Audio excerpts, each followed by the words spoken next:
Bharat Canada संबंधों में तनाव। हाल ही में कनाडा सरकार ने कनाडा की भूमि पर एक प्रमुख सिख नेता हरदीप सिंह निज्जर की हत्या में भारत की भूमिका होने का आरोप लगाते हुए एक वरिष्ठ भारतीय राजनयिक को देश से निष्कासित कर दिया।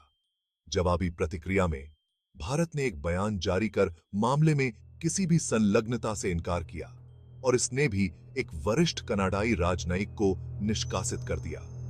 इन नवीन घटनाक्रमों के परिदृश्य में भारत कनाडा संबंधों के महत्व और द्विपक्षीय संबंधों को प्रबल एवं चिरस्थायी बनाने के लिए विभिन्न कठिनाइयों पर मिलकर काम करने की आवश्यकता के संबंध में विचार करना प्रासंगिक होगा।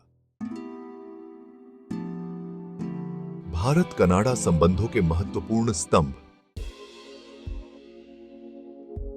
राजनीतिक संबंध। भारत ने कनाडा के साथ अपनी स्वतंत्रता के तुरंत बाद वर्ष 1947 में राजनयिक संबंध स्थापित किए थे।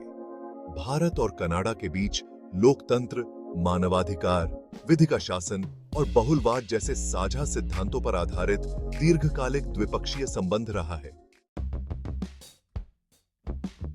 आर्थिक सहयोग। हाल के समय में भारत और कनाडा के बीच द्विपक्षीय व्यापार प्रतिवर्ष $6 बिलियन का था और कनाडा में भारतीय निवेश का मूल्य $4 बिलियन से अधिक था।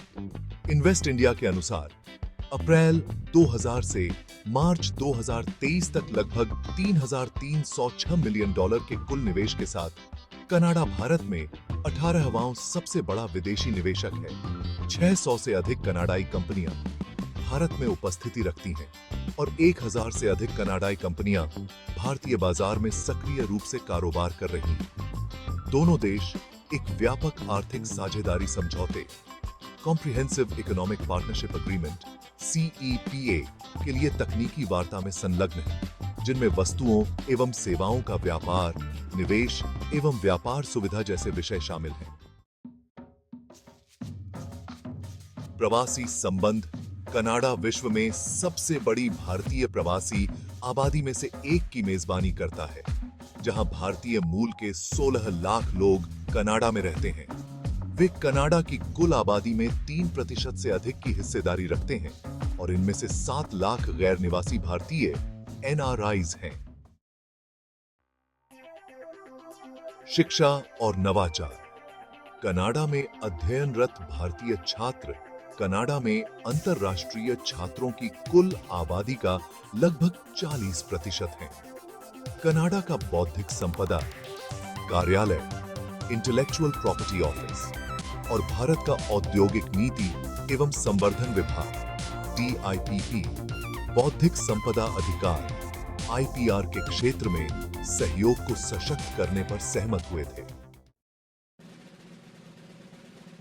रणनीतिक महत्व क्षेत्र में भारत के बढ़ते आर्थिक एवं जनसांख्यिकीय महत्व को देखते हुए और कनाडा की अर्थव्यवस्था में विविधता लाने के लिए कनाडा की हिंद प्रशांत रणनीति में भारत एक महत्वपूर्ण भागीदार के रूप में उपस्थिति रखता है। महत्वपूर्ण ध्येय। विज्ञान और प्रौद्योगिकी IC इम्पैक्ट्स कार्यक्रम के तहत जैव प्रौद्योगिकी विभाग स्वास्थ्य देखभाल, एग्री बायोटेक और अपशिष्ट प्रबंधन में संयुक्त अनुसंधान परियोजनाओं को क्रियान्वित कर रहा है। IC Impacts, India-Canada Center for Innovative Multidisciplinary Partnerships to Accelerate Community Transformation and Sustainability दोनों देशों के बीच प्रथम और एकमात्र अनुसंधान उत्कृष्टता केंद्र Canada India research centre of excellence है। भारत के पृथ्वी विज्ञान विभाग और पोलर कनाडा ने शीत जलवायु आर्कटिक अध्ययन पर ज्ञान के आदान प्रदान और वैज्ञानिक अनुसंधान के लिए एक कार्यक्रम शुरू किया है। अंतरिक्ष क्षेत्र ISRO, ISRO और कनाडाई अंतरिक्ष एजेंसी CSA ने बाह्य अंतरिक्ष के अन्वेषण एवं उपयोगिता पर समझौता ज्ञापन MOUs पर हस्ताक्षर किए हैं।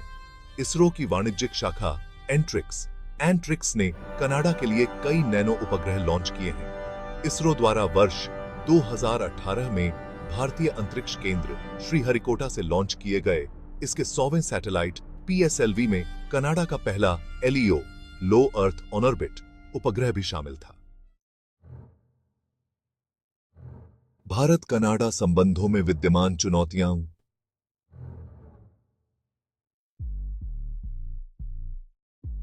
सांस्कृतिक संवेदनशीलताएं। भारत सरकार ने कनाडा के भीतर कुछ सीमांत समूहों की उपस्थिति एवं गतिविधियों पर लगातार चिंताएं प्रकट की हैं, जो भारत में एक स्वतंत्र सिख राज्य खालिस्तान के विचार के प्रति सहानुभूति रखते हैं। हाल ही में कनाडा ने एक ऐसे परेड की अनुमति दी जिसमें वर्ष 1984 में भारतीय प्रधानमंत्री इंदिरा गांधी की उनके अंगरक्षकों द्वारा नृशंस हत्या को प्रदर्शित किया गया था। इस निरूपण को सिख अलगाववादियों द्वारा हिंसा के महिमा मंडन के रूप में देखा गया।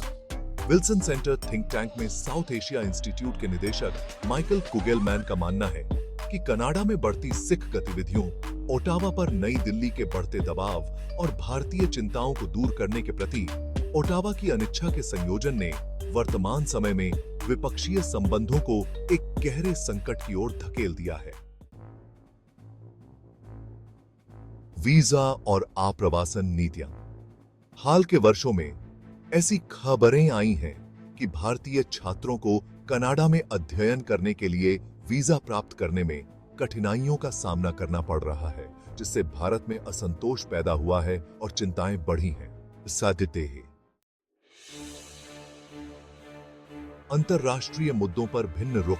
हाल ही में नई दिल्ली में आयोजित G20 शिखर सम्मेलन के दौरान कनाडा और भारत के बीच कोई द्विपक्षीय वार्ता नहीं हुई। यह संलग्न औपचारिक मुलाकात तक ही सीमित रही। कश्मीर की राजनीतिक स्थिति जैसे मुद्दों पर भिन्न दृष्टिकोण के कारण भी दोनों देशों के राजनयिक संबंधों में एक तनाव उत्पन्न होता है। कृषि व्यापार विवाद। भारतीय डेयरी और पोल्ट्री उत्पादक दालों एवं कैनोला तेल जैसे विभिन्न उत्पादों के कनाडाई निर्यात पर व्यापार संबंधी चिंताएं रखते हैं। आगे की राह। खालिस्तान के मुद्दे को हल करना। सिख समुदाय के सदस्यों, भारत सरकार के प्रतिनिधियों और कनाडाई अधिकारियों सहित सभी हितधारकों के बीच खुले एवं समावेशी संवाद को प्रोत्साहित किया जाए। दोनों देशों को किसी भी राजनीतिक अतिवाद से निपटने के लिए कानूनी कदम उठाने चाहिए। आर्थिक विविधीकरण। उभरती प्रौद्योगिकियों, नवीकरणीय ऊर्जा और स्वास्थ्य देखभाल जैसे क्षेत्रों को शामिल करने के लिए पारंपरिक क्षेत्रों से परे व्यापार का विस्तार सहयोग एवं आर्थिक विकास के लिए नए अवसरों के द्वार खोल सकता है। सांस्कृतिक विनियमन। सांस्कृतिक आदान प्रदान कार्यक्रमों, कला प्रदर्शनियों और फिल्म समारोहों को प्रोत्साहन देने से एक दूसरे की संस्कृतियों एवं परंपराओं की गहरी समझ को बढ़ावा मिल सकता है। पर्यावरण क्षेत्र में सहयोग। जलवायु परिवर्तन से निपटने के लिए साझा प्रतिबद्धता को देखते हुए भारत और कनाडा हरित प्रौद्योगिकियों, सतत विकास और नवीकरणीय ऊर्जा पहलों के क्षेत्र में मिलकर कार्य कर सकते हैं।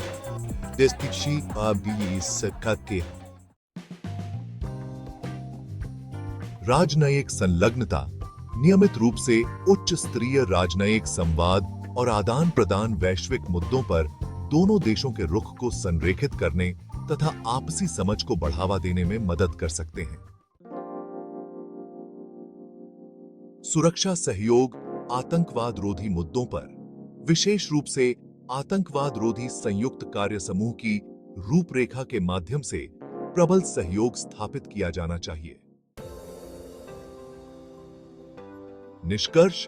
भारत और कनाडा दोनों को राजनीतिक रूप से विवादास्पद मुद्दों से आगे बढ़ते हुए सहयोग एवं सहकार्यता के क्षेत्रों पर ध्यान केंद्रित करने का प्रयास करना चाहिए। इस गतिशील साझेदारी के लिए भविष्य में बड़ी संभावनाएं मौजूद हैं और दोनों देशों को इसके द्वारा प्रस्तुत अवसरों का लाभ उठाने से चूकना नहीं चाहिए।